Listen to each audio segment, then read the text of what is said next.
Hi everyone, welcome back. Welcome back to ITOM batch 2, day 6.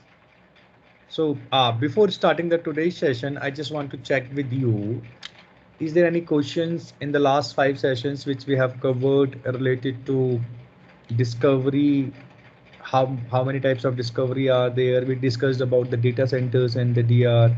We discussed about the ITOM basic things like what modules will we cover in the ITOM and what is the use of it and how it can be helped to automate our complete ITOM solutions for IT operations basically. We discussed about the mid server. Is there any questions on it from anyone?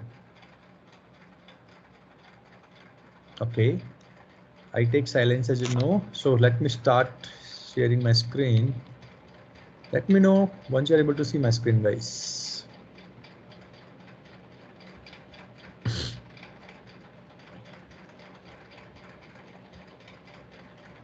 Yes, yeah. Okay. So guys, if you remember last time we are discussing about mid-server communication architecture, right? And how the mid-server is communicating, how the ECC jobs perform. So let's move to the next things now. Next thing is ECC, how ECC queue flow works basically. So there are 4 things basically, you know, uh, it started in that way, like output here is just input. So let's take an example. If I ask Sumit something, okay, Sumit, what is your name? So I'm asking, that is my input to Sumit, and input giving me some answer. My name is Sumit and I'm from this location. That is output for me, right? But here in service now, that output queue, or sorry, the queue is output and state is ready, showcasing that ServiceNow mid server is initiating to the target server to ask or to check something, and based on that, it's providing the informations to us that comes to an input basically. So if you say the first thing which I mentioned here, queue output state ready, that is new probe instructions are available for mid server on ECC queue. If you remember, and anyone knows what is the full form of ECC queue? ECC.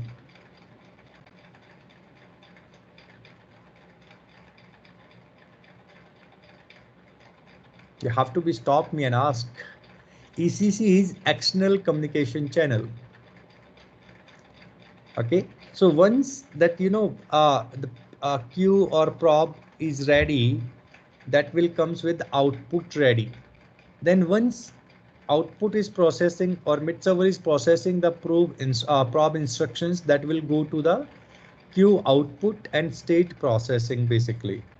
And once mid server complete the probe and instructions, and mid server receive some result of probe of ECC queue, that will showcasing like input and ready.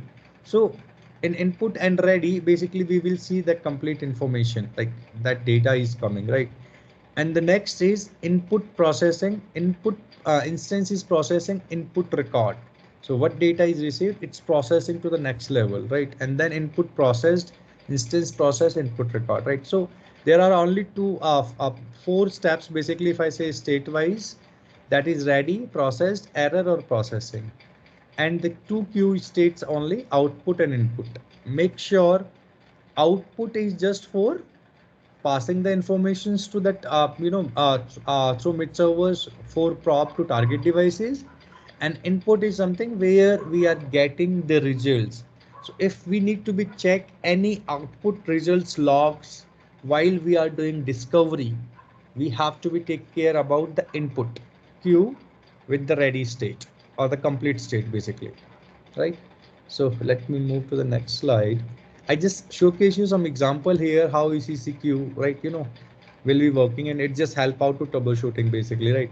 So as I mentioned, input record in the ECC queue can be used to analyze discovery details, and I just give an example here. So what I use here, that is a Sesam XML payload basically, where IP address, port open refused, banners, host names will be available, right? So if you see here, for which IP address we run the discovery, showcasing here 10.200.6.89. And if before that, if you see active true, alive true, means that is that particular system is alive and also active, means it's connected to the network as well and it's working fine, or it's on basically, right? So that is also one thing which we have to be take care while we are checking the logs of the sesame probe. That is the first probe scanning phase which we basically says, right?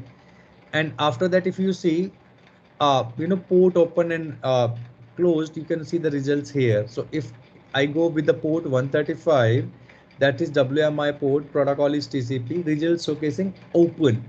So here sorry, here results can be open, closed, timeout, partially open, that can be results there, right? So we need to check, or we need to be verify while we are running discovery. So sometimes the port are not open, or which ports are open on that particular machine, we can check it from here.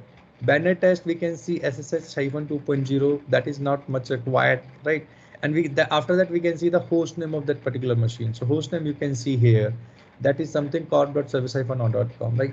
So these particular informations, it just helped me out on the scanning phase, what on which IP we triggered the discovery and what is the status of their port, if that are open or not. If you see as well, and this line where my mouse is cursor is going, that is banner TCP port 22 port SSH is refused, right?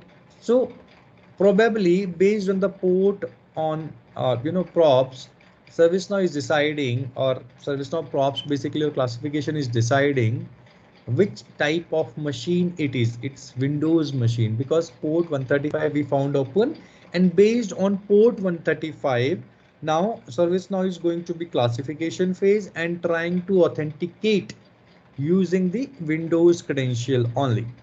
If Windows credential is not working, that means it's a Windows machine, but Windows credentials are not there. Or sometimes can be possible as well, it's actual a SSH machine or Linux machine, but port is 135 open, and that's why it's trying to do that Windows authentication. So while we are working with the customer or any implementation team, we just need to showcase these are the device type we received it. That is the Windows related credentials error we are getting. Please confirm if it is a Windows device only. Then we can proceed further for troubleshooting, right? So I have already put it a couple of things like a virtual a domain name is also coming, host name is also coming, right? So it depends, or for different IPs. If you see the IP in the top is 6.89, that here is IP is 6.105, and here is 7.66. But when when it will showcase in this manner, when we are running discovery for multiple devices using the discovery schedule. Okay, I hope that's clear to everyone. Ajay, one question. Yes. So on line 2 and 3, it shows port 135 is also open and port 22 is also open. So what does that mean? How can you tell? You said it's a Windows device. Now it's everything work on the whatever the credentials we have configured and which type of credentials are passed, right? So it's both ports are open, and how the hierarchy working in the service now. First of all, that it's checking for WMI, then it's checking for SSH, then it's checking for SNMP, and so and so. So in the credential side as well, once the both ports are open here, it will try to authenticate with the Windows server. If it is actual Windows server, the Windows credentials will work, right? If it is Linux server, that Linux credentials will work, and based on the credentials which is working on that particular machine, classification will be happening and deciding what type of device it is basically. So So then every we would have to check the payload for the classification phase output, I mean input also. Will that tell us that for sure the Windows credential worked and this is a Windows device? definitely we can check it. Okay. Yes, but again, I have lots of confusions couple of times with the customer while customer is sharing that their classification of data, right? So we just need to be make sure we will cross check with the customer. I feel or seen that it's a Windows machine sometimes, but it's not discovering as a Windows server. It's discovering as a something else. Might be discovering as a network because port network port is open and somehow that out of the box, which I discussed earlier, the network v2 credentials is passing on that machine. So it discovered as a network device because ServiceNow understand whatever the data we have fed or whatever the credentials we have fed, and but whatever patterns and props already there, based on that it's going to be classified. It's not a god, right? It's just something which we are processing or which informations we have shared with that ServiceNow instance to do that. Based on that, it's trying to decide everything, right? So we have to be sometimes take a confirmation from customer as well. These are the device which is discovered in this particular class. Please make sure or confirm us if these are classified in the correct class. Or might be you received the baseline information from the customer where he also shared that information related to IP, host name, and the type of device as well. So you can also refer that as well to make sure everything is discovered and classified in correct class. Any other questions? Let me move to the next slide now. Just to showcase you, this is very typical discovery architecture again. Uh, as I already mentioned, that discoveries agentless. We are not going to be install any agent or any application or any software or whatever you call to any customer machine to connect with ServiceNow or to collect the data. As I already mentioned, like SCCM, Red Hat, Intune, JMF, all are agent based. We have to install some agent or application in the customer machines to collect the data and populate our any CMDB. That can be ServiceNow CMDB, or somehow that is first of all going to be that their database. So as it's going to be update the SCCM database or JMF database, and then we can integrate to populate data in ServiceNow. So it's agentless. The new thing is recently introduced, that is agent client collector. Agent client collector is something else where we have to be install the agent. So we will discuss later on that deeply, right? Again, it's extensible and scalable, right? So we can see extensible, like complete informations we are getting each and every information, so whatever we have written in the patterns, and based on that it's updating our CMDB. And as I mentioned already, like it's leveraging mid server. So how it's leveraging a lightweight secure data collector for outbound communications only using 128 TLS.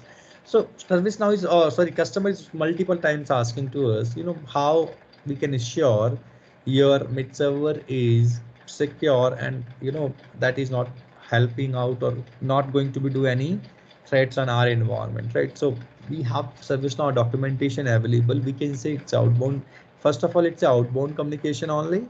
It's not doing any communication inbound, and it's using 128 TLS security layer, right? So we can use that one. And if you see right hand side, that is my ServiceNow instance, or we can say simple CMDB. How it's my mid server is passing information through firewall, and once firewall is opened between ServiceNow instance and mid server, then my data will be stored in the ServiceNow CMDB.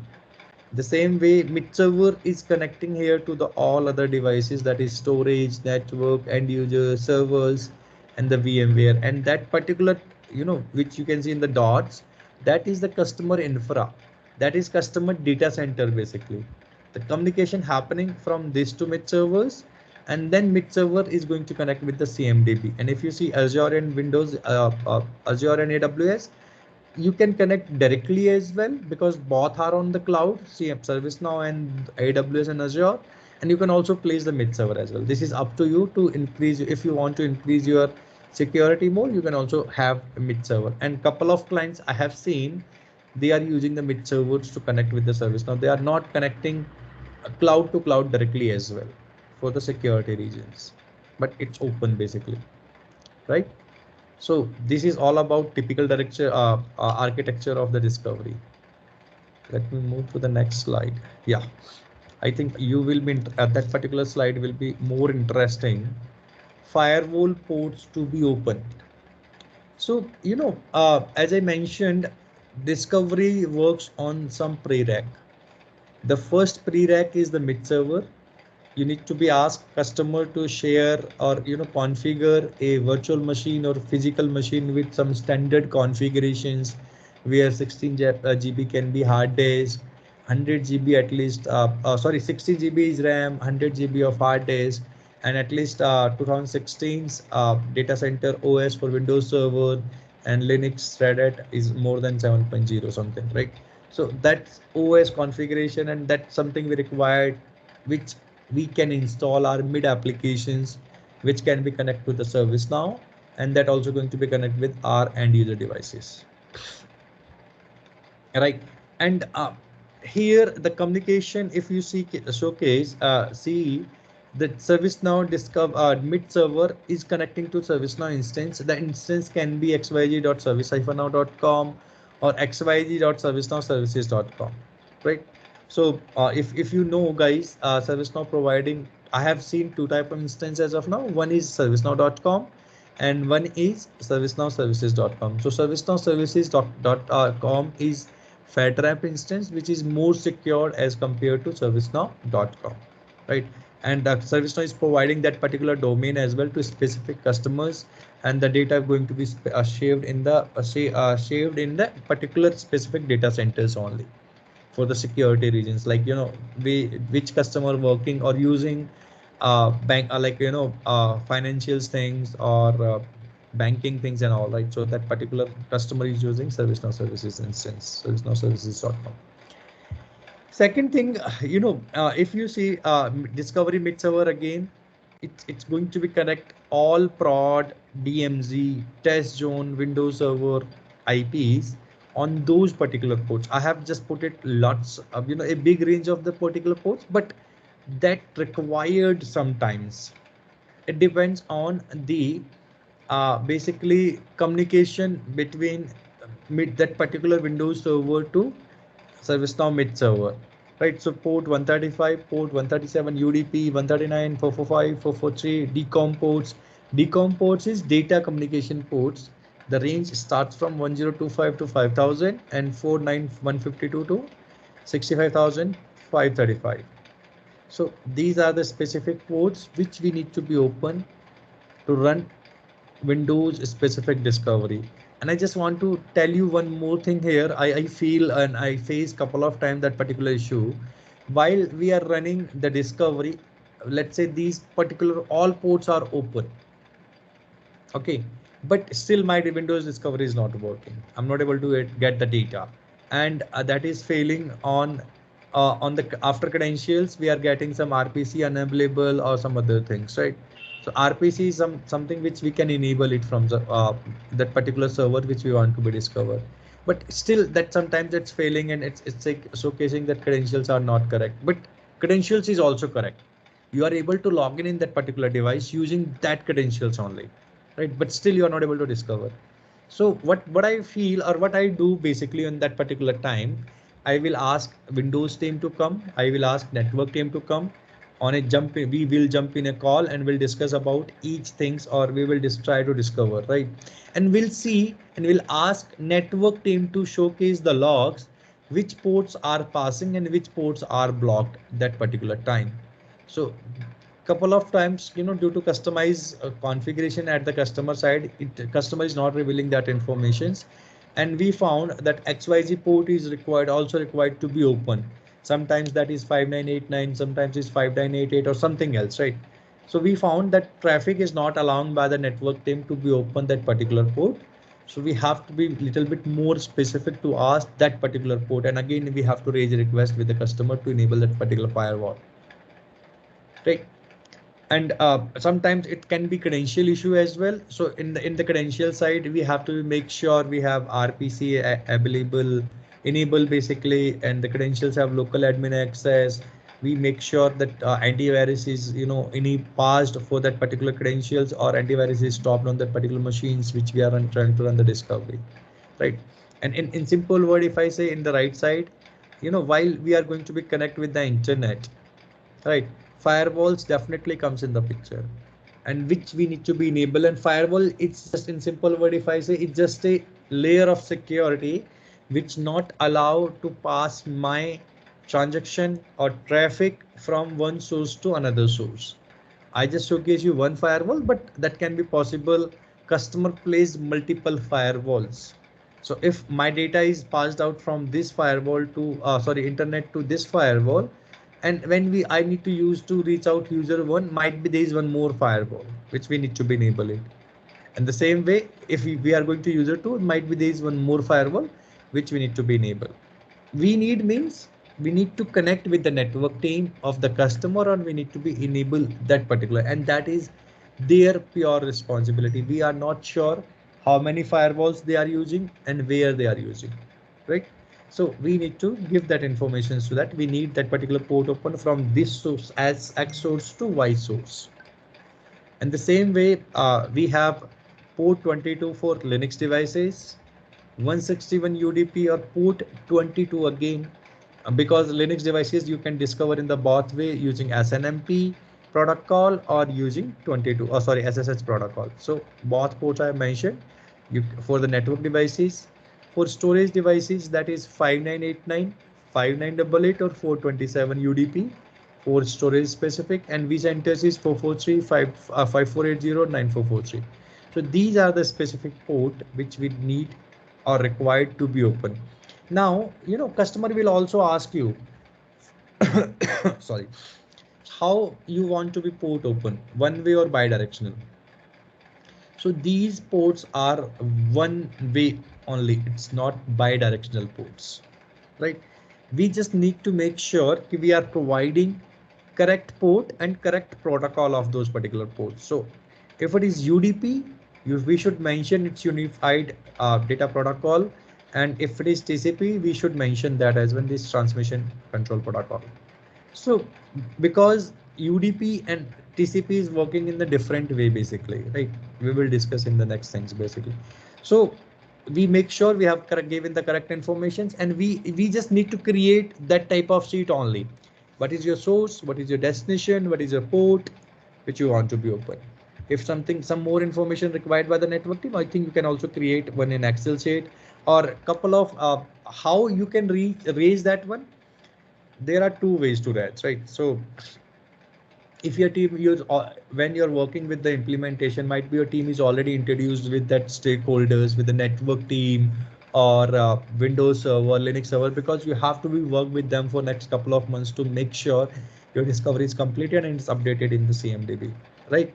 So you have to raise a request on their portal or whatever they are using tool, right?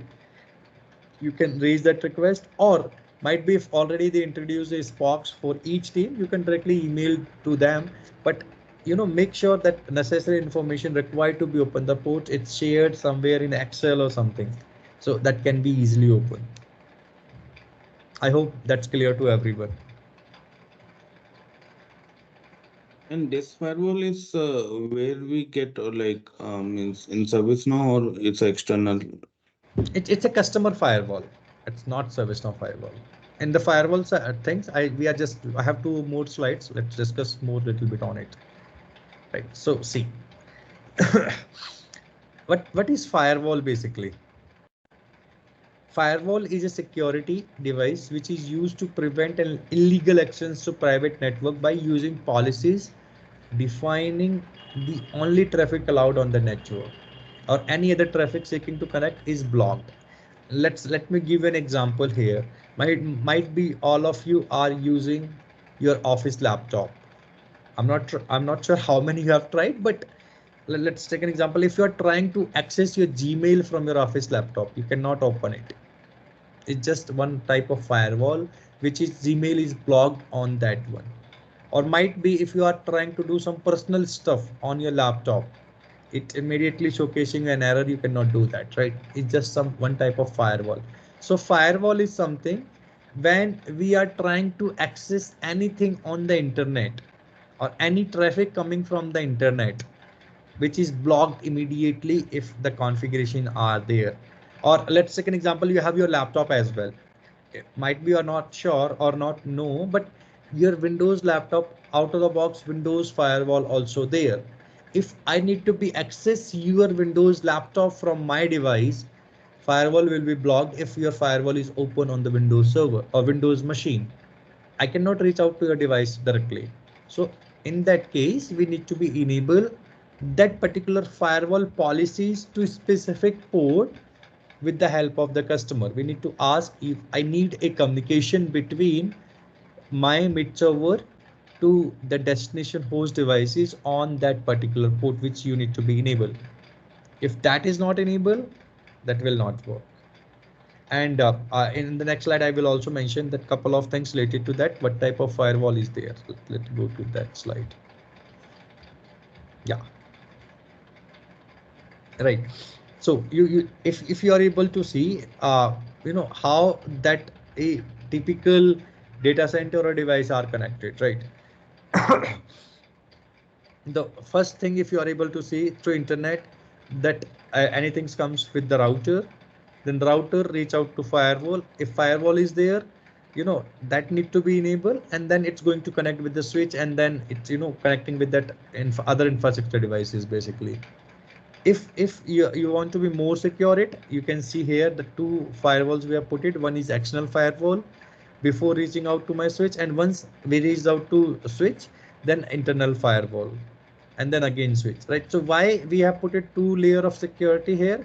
Because we are still not sure where he wants to be routed, right? So external firewall reach out to that particular switch, but this particular switch will decide, that particular firewall will decide where we want to be migrate the data, or on what is the destination device to reach out, which transactions we are having, or we can showcase here, right? So as I mentioned already in the top, router is the first things you will have in your LAN. In network, firewall is between the internal network and the router, so that all flow in and out can be filtered. Then the switch follows. Since many internet providers are providing fiber optic services, you need a modem before the network firewalls to be turned the digital signals to electrical signals. So in layman term, I just don't want to read that particular one, but in just layman term, if I say that is, stopping the unnecessary or bad traffic to reach out to your, end user devices or infrastructure, right? You cannot do that. That must be open. And who knows that about that particular architecture of their side? Customer knows it. And that is one more thing. While we are running or we are doing discovery, we should try to ask, or we should ask basically, please share your network diagram of your data centers, so we can understand how many firewalls are there, how that are connecting, how their network architecture looks like basically, right? So there are Palo Alto, there are Cisco, there are a couple of other firewalls which is available in the market, or sometimes virtual firewalls also customer can use related to specific servers, so that can also be there, right? So we need to be enable those particular things to reach out to the target machines on those specific ports basically. Next thing, I just want to showcase you one more picture as well. If you see, that is my enterprise network, that is my normal RDUs, right, which is reaching out, how they are going to be connected to the each other, right? This is my servers, that request comes from the internet with the router, then it's going to be that switch with firewall, it's connecting to that, and after that it's moving out to next things, right? The same way here as well. I just try to mention ki you little bit understand how much firewall access is required to do the complete discovery. That is most required. Okay, any questions in that, guys? You can ask anything related to the topic which we are discussing here, or whatever your doubts.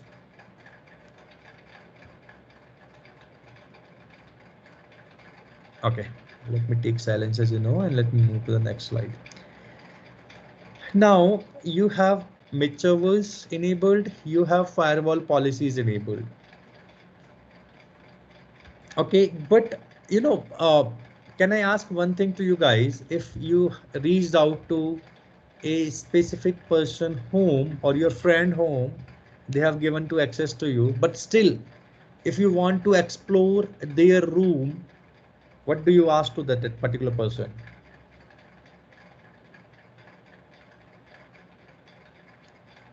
Anyone knows? Like, what you will ask if you want to be explore their personal room? It's just a general question. Permission. Yes, permission. And apart from that? If they have a key for it. Yes, exactly. That I want to be here. Right. So if you want to be go inside of any room, you need a key or the permissions, right? Now you have access of their, premises, but still you don't have the access what you want to be, right? So the credentials is the same way.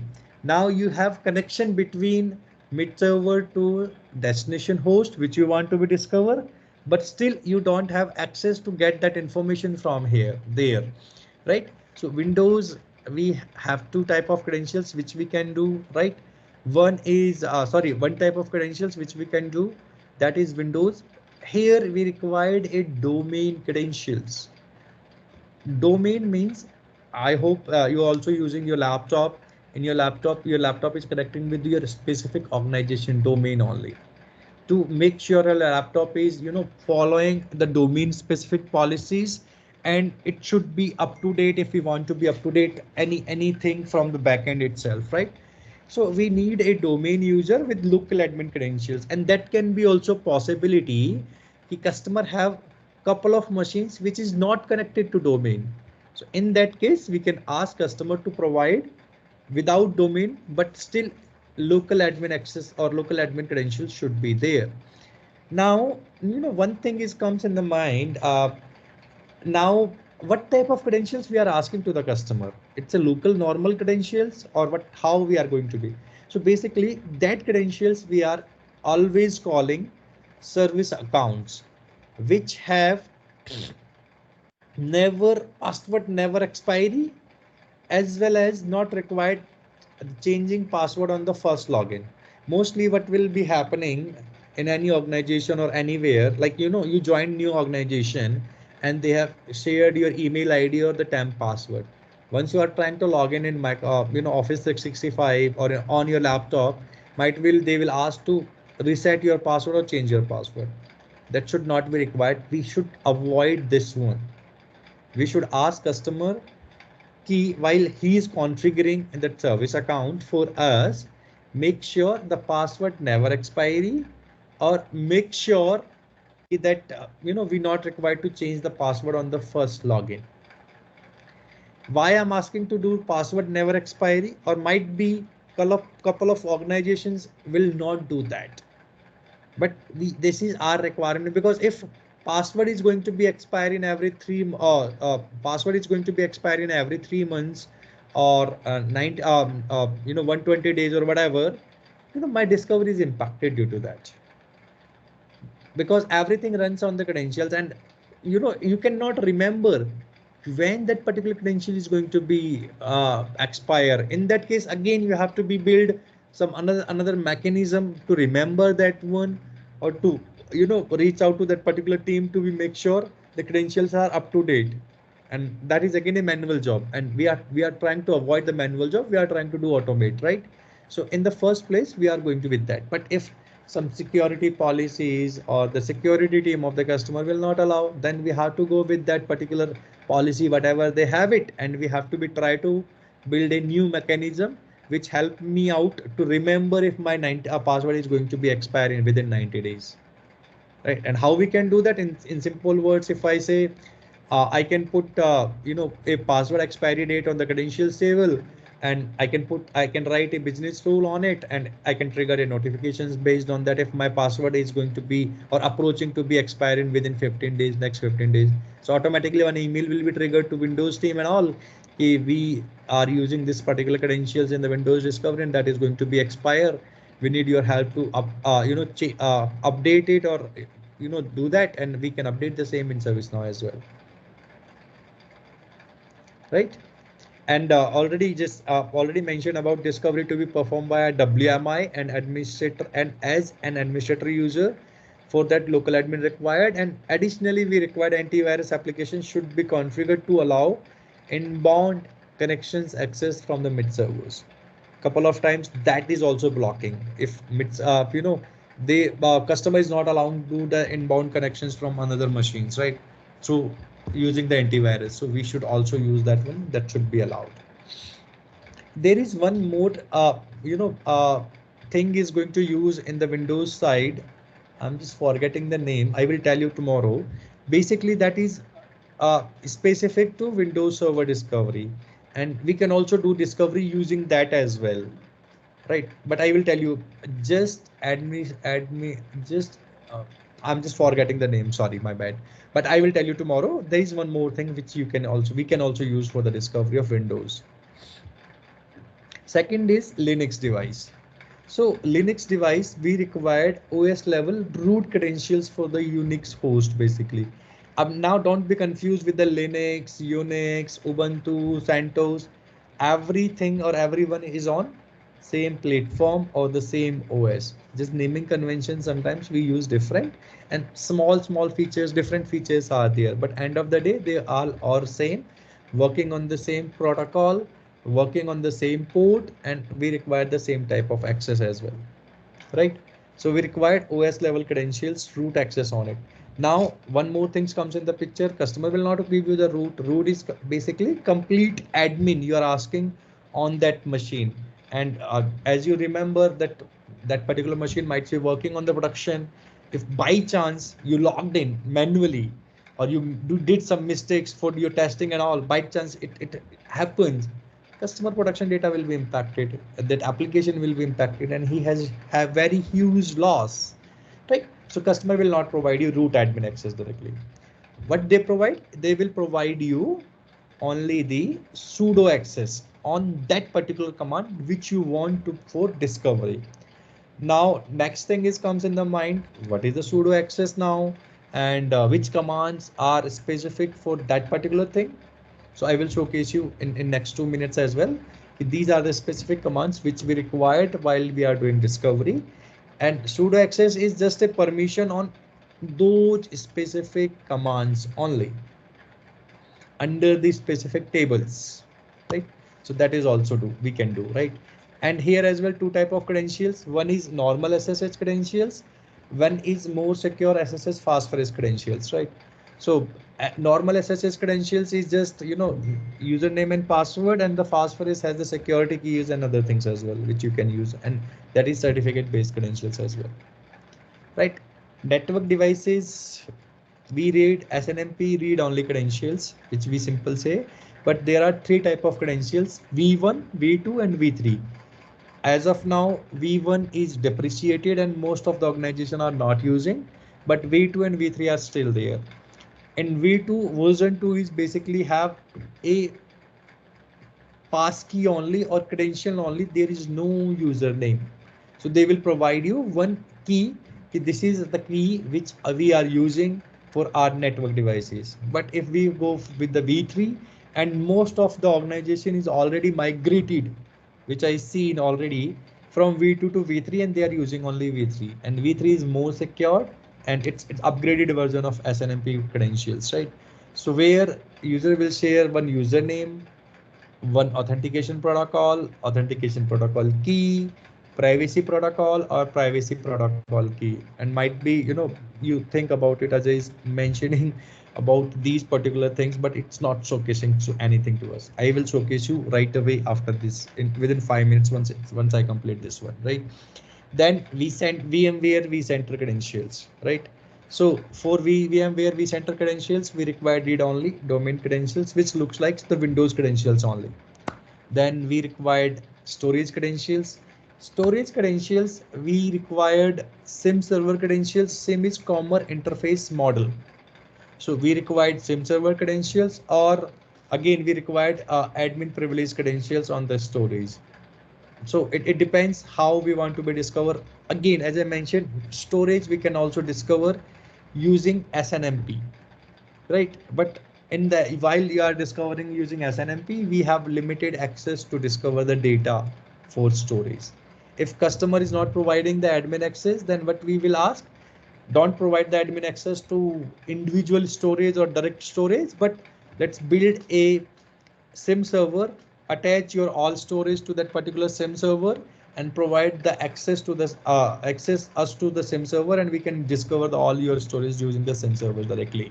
We can also do that, right? So while we are doing storage discovery, or we are going to with that, I will showcase you how the SIM server works basically. Any questions in that till now, guys?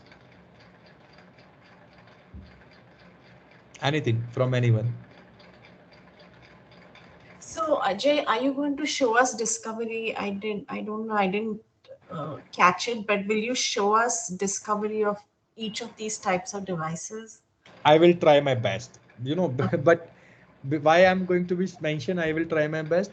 The storage is something typical, which I cannot show you, but I have Windows Server, I have Unix, I have network, how the things works, right? But I will try if I can arrange something for storage and the VMware vCenter as well.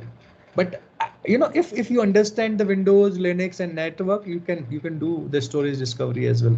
It's very simple, but it's just only the port, or it's just only the access what we require to discover. Yeah, I'm more interested in the different types of credentials. Definitely, I'm going to that slide now only, Okay. or that. Okay, let's cover this one to the tomorrow, and I have something for you. One moment. Ajay, I Yeah. have a question. Yes, please.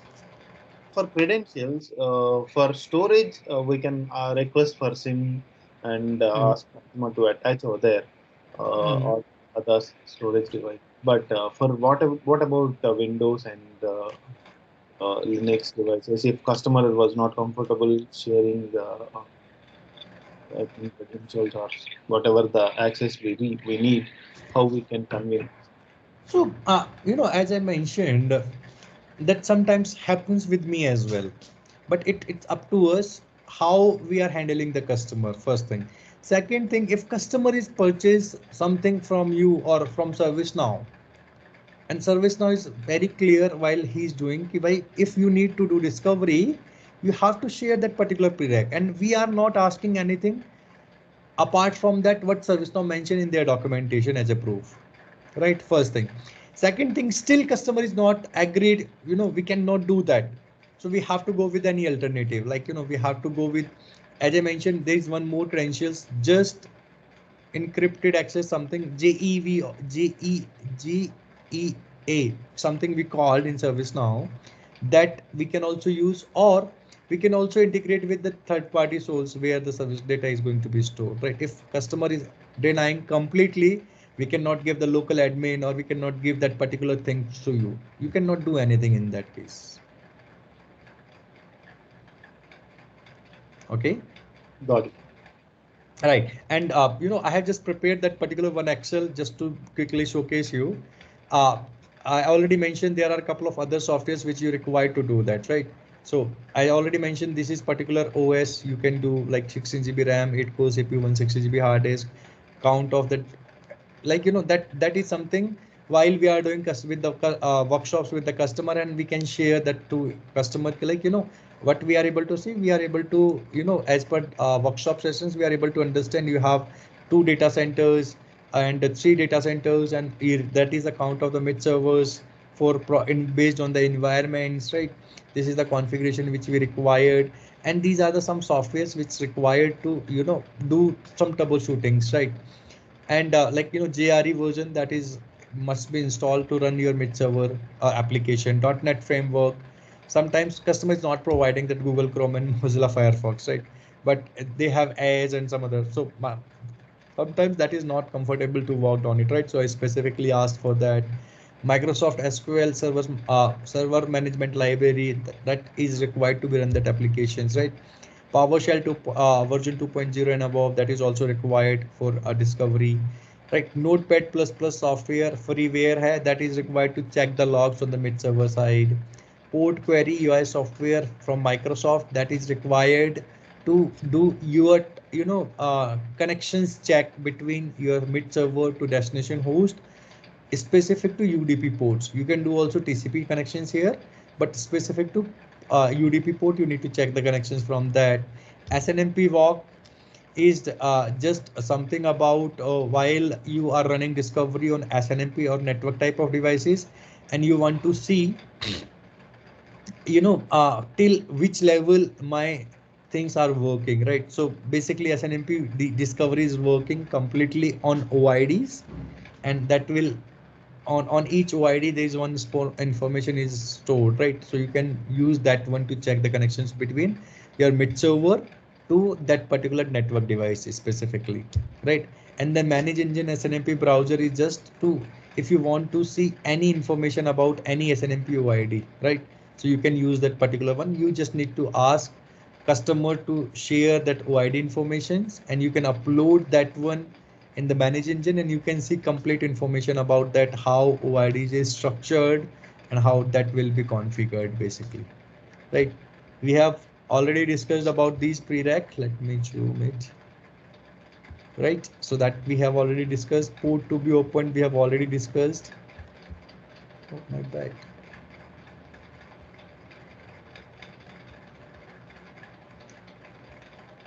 Okay, and then sorry, yeah, it's my bad. Oh.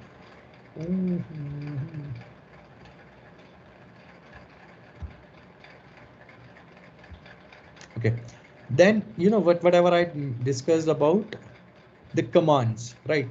So sudo specific, these are the commands which we required.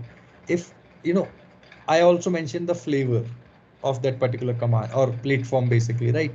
So DMI decode for all Linux machine. Now you can ask, you will ask me, what is DMI decode do?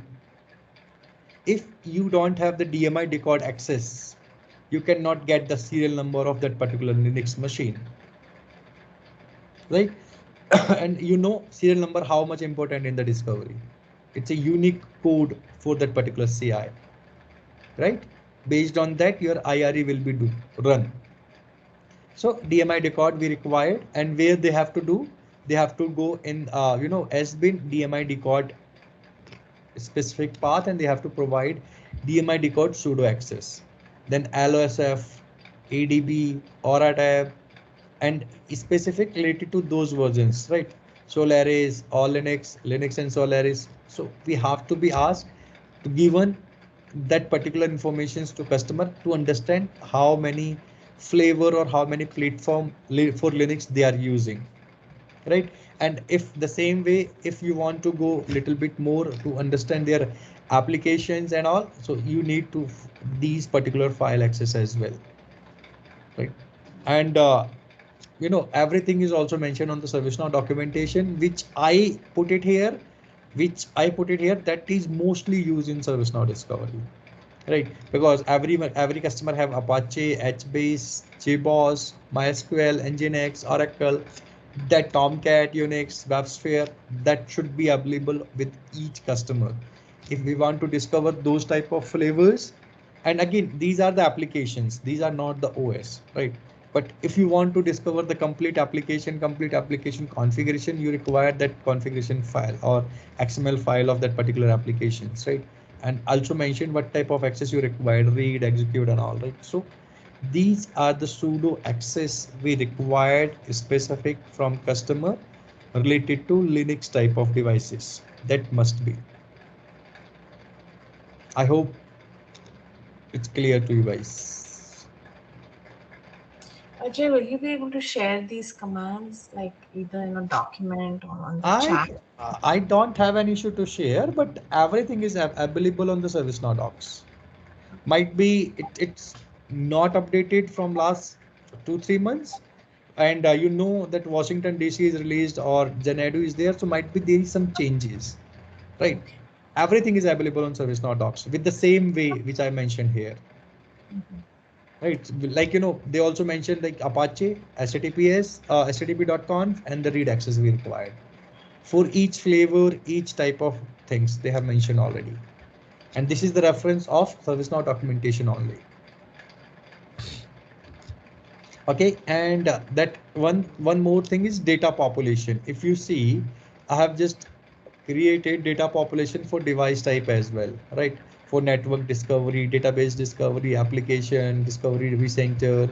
So what is the device type data population? Basically, we just need take a sign off from the customer that is the data will be populating through discovery, right? And if customer wants to do anything mandatory, non-mandatory, we can also do that, right? So if I open this one just to showcase you, let me put little bit zoom. See, so if I go with the router and switch, what will we capture? I hope you are able to see clear. Not bad. Yeah. See, so we are getting the serial number, what is the table name, where it's going to be, what is the source of it, right? Through SNMP, through IP, right? What is the name, what is the MAC address? So these are the attributes which we are discovering out of the box. Okay, data collected on IP switch also. Network printers, what are the, we are going to be captured.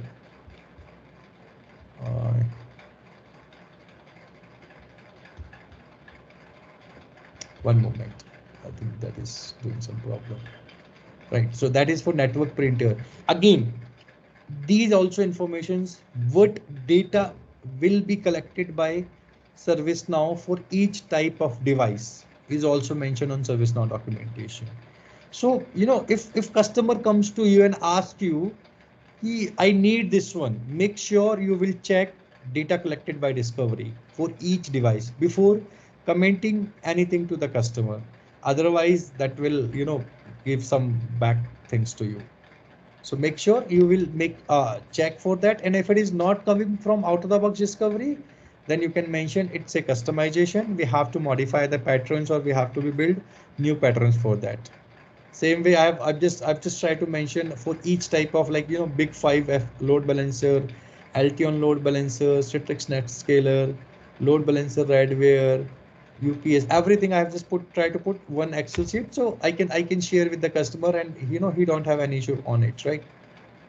And the same way for applications, for vCenters, for and if we want to do some upload data related to manual attribute, like which cannot be discovered from ServiceNow. Example, application owner, application technical owner, CI owner, whatever, right?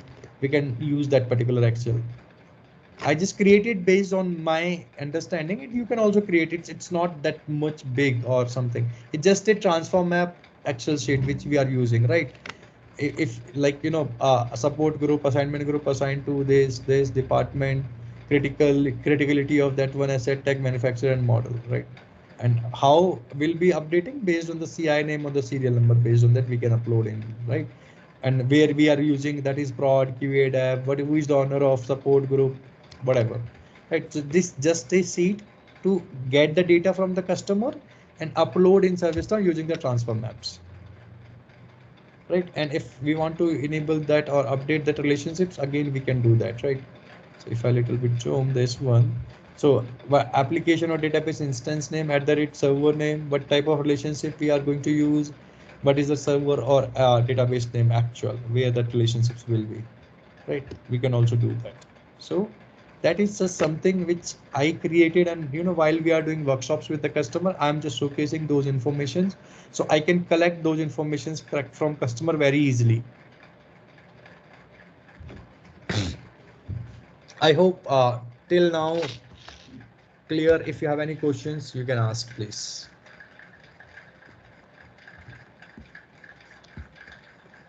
Okay, not bad. Yeah, my instance is here. So, you guys asked me about credentials. So first of all, let me showcase you. Now you can say your practical things will be started. So I request everyone to, if you have now learning portal access, enable or go for Discovery Fundamental on demand course, subscribe for that, and start that one first thing. Second thing, if you don't have it, just enable your PDI and enable the Discovery plugin basically here, and you can see the all informations and whatever I'm going to be covered. You can see each and everything on your PDI as well, and I will help you out how you can do practical things from your side as well. Okay, so when I type discovery, if you see, there are lots of things comes with the discovery, but actual discovery this right. So in discovery we have cloud alerts, related AWS alert, and that configuration, discovery schedule, status, credentials, mid server, mid discovery range sets, mid servers, track configuration files. We'll go one by one on those particular things as well, right? So I discussed today about credentials. Let's go to the credentials, right, quickly.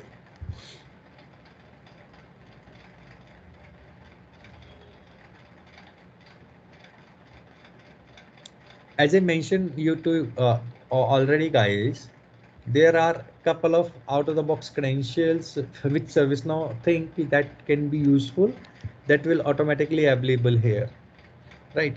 So a netcool cred or sidebar or SolarWinds or public or Windows, which is customer sorry, ServiceNow fields that can be useful, they are putting. But if you see the order is, they have put it 19,999, right? It will run in the last if any credentials will not work, right? So everything, as I mentioned, it's worked on the configuration only. Now let me give you any scenario. Now you have to start your discovery, right? You configured your mid server, that is ready. Okay, and where you can see that, let me showcase you quickly as well.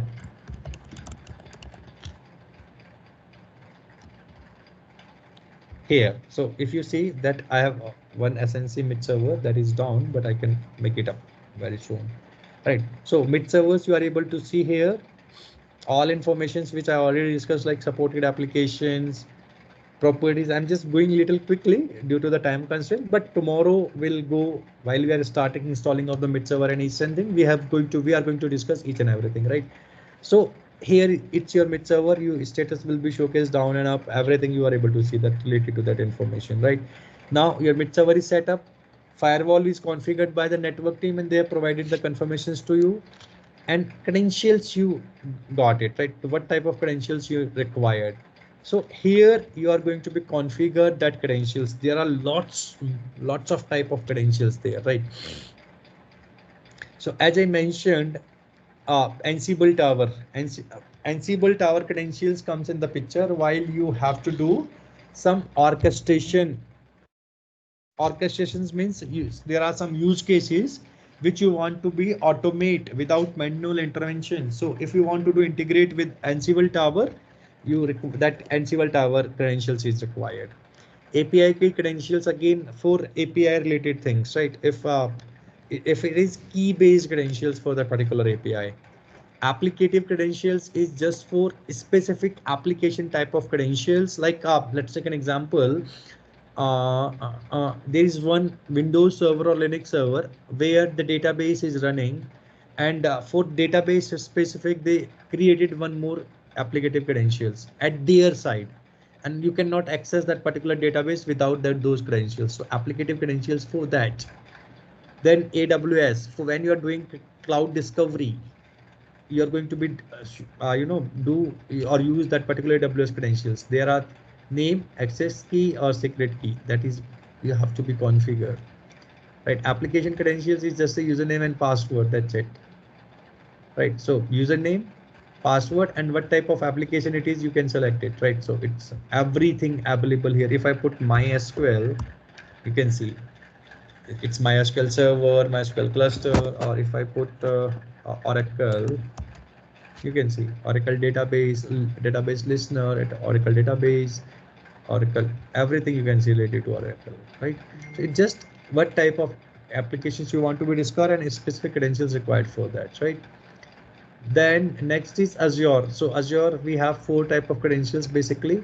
Azure Enterprise Agreement, SaaS, Service Principal, and Azure SSH Certificate Credentials, right?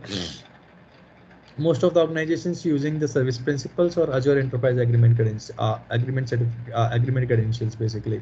In the Service Principal, there are 4 things: tenant ID, client ID, authentication method is 2, client association or client secret or secret key.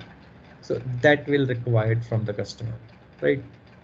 Then basic auth, it's just a normal basic authentication credentials. Might be if you are working, you're going to be used for the integration as well, right?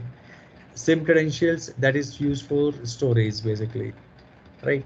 And username and password there, and you can also use whichever you want to be apply, what will be the order of it. Then cloud management, CMP node credentials, CMP pair, that is I've not used it till now, right? Docker is when we are going to Docker discovery, right? Docker repository list, that is for Docker again. Google Cloud for GCP cloud discovery. Inflow blocks, if we want to do for inflow blocks integrations, that is for that particular credentials. JDBC, if we want to do any integration with the JDBC, right? It's username, password, simple. Right, mid protocol, I have not used that one. OAuth, you already might be using OAuth 2.0. So there are lots of type of credentials, but it depends which type of credentials and when we required it, right? So in simple word, if I say AWS, Azure, SIM, applicative, then JDBC, and SNMP v3 and v2, right? And SSH credentials or VMware or Windows. These are the most of the type credentials which going to be used, right? So as I mentioned, these are SNMP community v2 credentials. Here only you have to put the password. And one thing which I give a highlight, test credentials. So once let me put an example test. The name of the credential is test, and password I received is something this, right? Let me save this. We can also do the test credentials for any specific type. Let me put 10.0.0. Oh, let me do one thing. I have something for you just to showcase you right away. Let me do Windows credentials, right? Windows username is to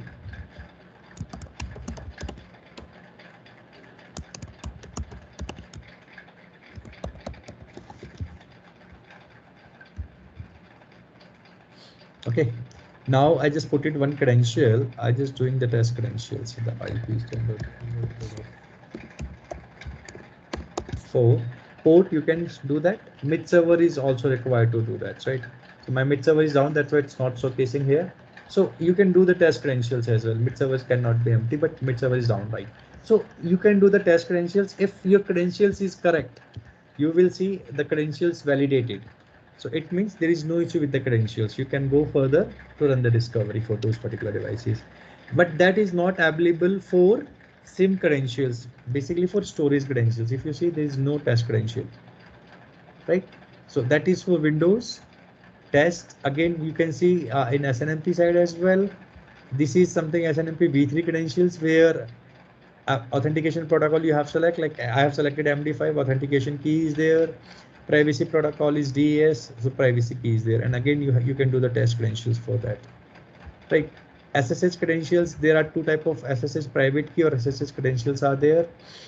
As I mentioned, SSH username and password is there for normal SSH.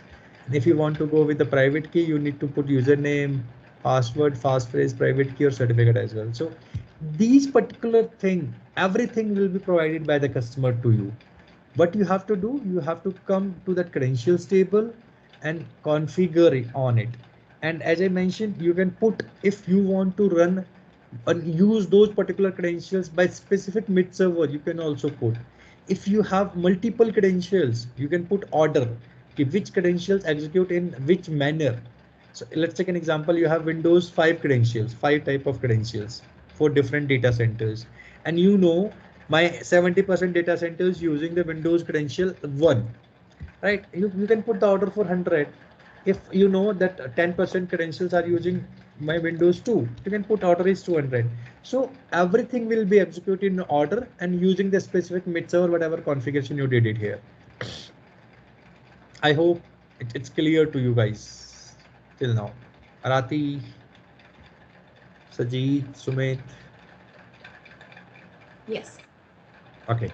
So tomorrow, from tomorrow onwards, as I mentioned, we are going to be a little bit on the practical side. I have a couple of slides as well, but we'll go with that flow, right? And I think within this week, we are going to install a mid server. So be ready with that. Make sure you have now learning account, enable it. Let's see, let's start the mid server installation and everything step by step. We'll showcase you each step of the mid server installation.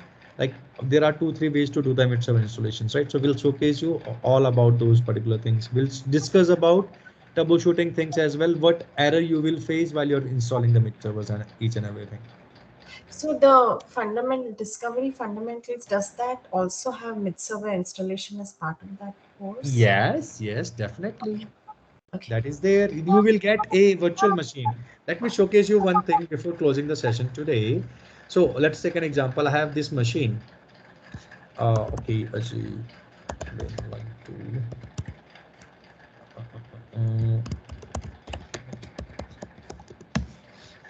Ajay, I have a question related to Yes. credential. See, if we'll have every organization will have some homegrown applications or in-house applications, right? They're developed in Java or .NET, and they will deploy them in different servers, right? JBoss or Tomcat, based on the application. Do we need credentials to discover them? Like they will be. Yes. So there are two types of credentials. One is basic auth and one is applicative. Okay. So that should be there. Do you know, like if we have multiple, how ServiceNow know if we have multiple applications and multiple credentials? Oh, will it try all of them based on the order, or? Yes, definitely it will evaluate on the order. And I will tell you the simple answer. ServiceNow, as I already mentioned, ServiceNow is not a god, right? Everything configured in the system itself. Let me take an example here. How would I know that your name is Harish? Someone told me, right? Or might be I met with you. Yes. Right? That's I only know. The in case when we are running discovery, there are lots of process running on the machines. Okay. So while we are running discovery, ServiceNow try to get that process informations like XYZ process, Link Teams process, Microsoft Office process, or Apache, Tomcat, JBoss, whatever. So it tried to get that information, and based on that, let's take an example. He found Apache process is running on it, right? Immediately he will trigger one more classification prop or a pattern to get that information, whatever required for that application. And Like, if it is not out of the box available, then we can also do that as well. okay. See, see for JBoss or any other application, it is reading a configuration file or an XML file. If I have a Java application and it has pom.xml or some Gradle file, if it is Java, do we need to write a pattern to read that file? No, and the pattern is not required. We have to define the process classifiers. Oh, right. So let me just have it's already 8:10. If everyone is okay, just let me quickly showcase you. Then we go on practical discovery. Yes, I think that. So what I'm trying to showcase you, this is one of my mid server, Windows server, which I configured on Azure. If you want to do that, guys, you can also do that, right? Azure, you can take the Azure free subscriptions, right? There, you will get one year subscriptions with $200. There is no cost for it. That's free, but you will get that particular, value of it, and you can install it, right? So you can install a Windows or Linux machine, and you can use for the mid server installation as well. And I'm using MacBook, so I'm accessing with Microsoft Remote Desktop, but you can also access with your remote. There is something in Windows, I'm not remember that one. It's long back. Remote desktop connection or something is also there, right? So you can use that one. RDP, remote desktop. So you can use that one as well for that particular thing. Okay, I think we are good for today. Any questions, anything from anyone? Lalit, I hope you enjoy the sessions today. Any questions? I have two questions, Ajay.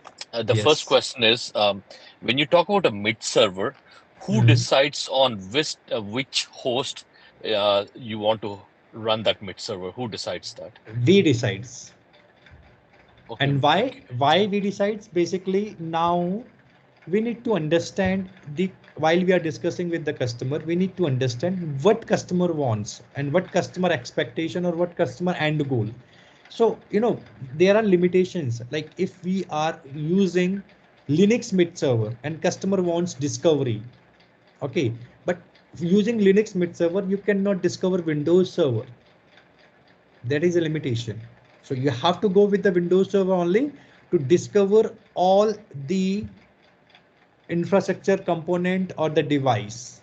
It can be Linux, Red Hat, or Ubuntu, CentOS, network, SNMP, storage, vCenter, anything that is compatible with Windows Server. If customer is pushing you, I need a Linux mid server, and you have to do the discovery. I can do that, but I need a Windows server as mid server as well to run the discovery on Windows. Linux servers cannot do the discovery on Windows. So in that case, you require two mid servers. And if you require two mid server, customer cost will be increased because end of the day, he's providing the infra to you. And customer is always thinking about the cost connection and all things, right? okay.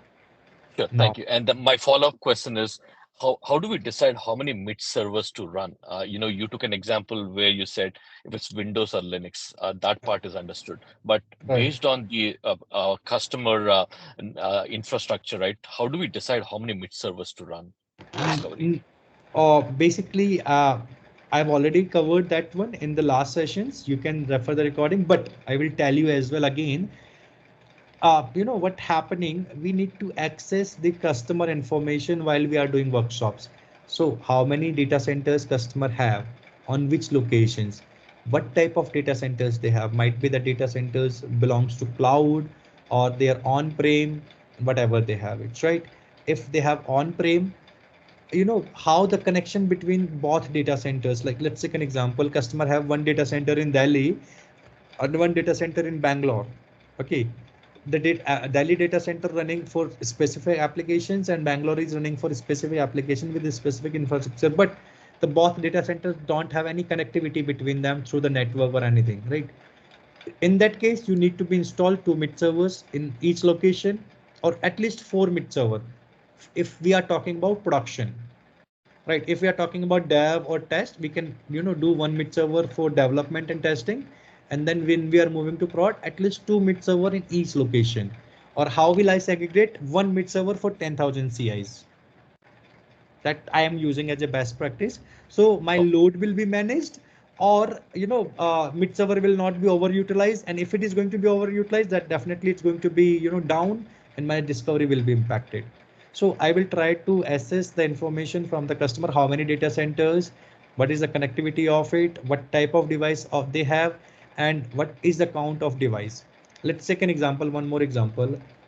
Customer have a 50,000 device in single data center Bangalore. I will ask 5 mid server directly, or basically 10 mid server with the load balancing and all, right? okay. Right. Thank For you so each thing. much. So that will assess based on that only. Any other questions from anyone? I hope we are good then.